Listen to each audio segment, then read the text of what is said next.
Oh, Channels Brothers. What's up, guys? What are we doing right now? What are we doing? What we're doing, we're plotting, scheming. Las Vegas streaming. Yes, that's what we're doing. So no, we're going around. We're looking for deals. We're mostly networking, just trying to put a face to the names of all the people here. We got Jimmy's panel coming up. We're super excited for it. It's going to be with Mitch and a bunch of other iconic card shop owners, and it's going to be super fun to be there for that. And in the meantime, just trying to do some deals, make some friends. And, I've already done some deals. Yeah, I mean, I'm still waiting on this guy.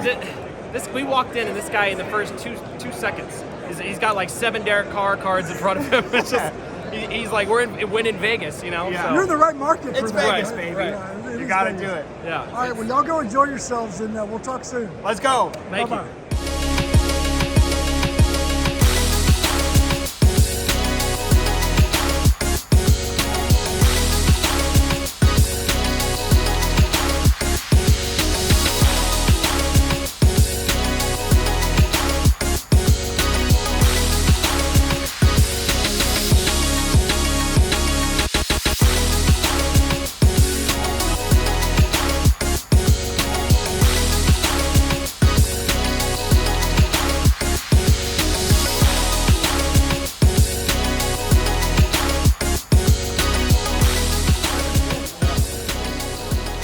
Justin right there. There he is. What are you doing, Justin? What are we doing? I did it. You guys missed What'd you it. get? I got the 53 page. Wow. That's beautiful. It's stunning. Yeah, I'm very excited. Beautiful. Was it a good deal? I like it. What'd you have to give up for it? What? A little something called cash. Okay. That's the. You may have heard of it. That card is that's the best card you can play. Also referred to as king. So my name is Jimmy Mahan. Please don't deduct IQ points from my accent. Yeah, I understand what I sound like, but I'm from Lexington, Kentucky.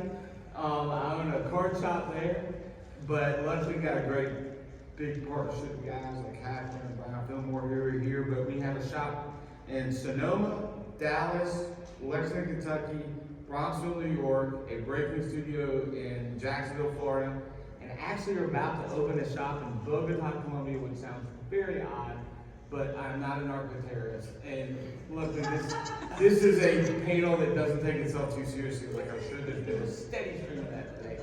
But we are about creating shops and experiences from every time zone to time zone, and then eventually move internationally. And I don't know about myself, I've had a crazy life. Real short version. High school teacher and principal in my 20s, started a bank in my 30s, lived in foster care group home for 3 years with some tough stuff in late 30s, ran a YMCA camp, and then now own card shops. But the steady stream through my entire life has been cards. And I'm thrilled to be with this group. But it's different when you have a shop and you're not in LA or New York, right? It's a lot harder in some ways to do this. So we focus constantly on being transformational versus transactional. How do we create the space for that to happen? And in the little towns where you got to really work at creating that community because you don't have 8 million folks. So part of it is all of our shops are to be destination shops. It's almost like half museum, half card shop, where people just want to be there and see and stay and hang out. That same concept. Well, our next shop, we're expanding in Kentucky, and it's like, I want to put a coffee bar in here and couches for the moms and dads that are just there to wait. Like me at JCPenney with my wife or something. Like, guys, just give me a cup of coffee and a comfortable seat. And then it's like we have a headquarters across the street. It's going to be more private than public offices, but so we don't need a parking lot. Okay, well, it's across the street from the shop. I'm going to put in a basketball court and 10 yards of turf, and so kids can use it to play. And then we can do signings over there and events, and then come back over to the shop later. But all year round is going to create that. So it's, yes, you can buy your cards here. That is great. But there's a lot of the, okay, old guy, tell the young guy a story. Because it's a lot different than it used to be in collecting. Young guy tell the old guy story because it's not the same now. And it's not buy your stuff and leave. It's if you buy something great, but just come in and stay. And then we know your kids, we know your grandparents, we know your nephews, all of that, and it creates that second person talking to you. Like we can always give a pitch about what we do and what we run, but it's that person that came in, had that experience, and then talks to the next person like they're great.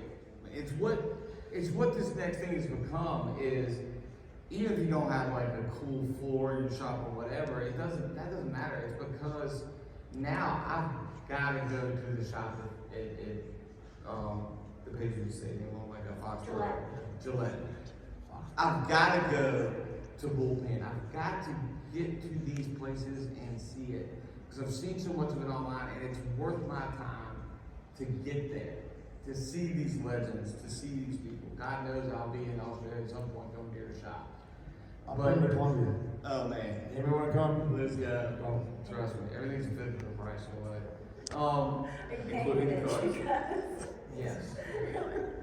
That's all the. But it is. That's another part of all this on the theme of where it's going next is. Yeah, like if you were a card collector 20 years ago, you probably you look up, is there a card shop nearby that I can go? I'm on this family vacation and God, I need to rip something. But now it's like, oh, I'm going to Indy next week. I've got to go see Andy. I'm going to St. Louis. I got to go see RBI. I'm going to Columbia. Like, I'm there for other things, but now I can go to those shops that I've watched so much online. And I think that's a cool development that is relatively new.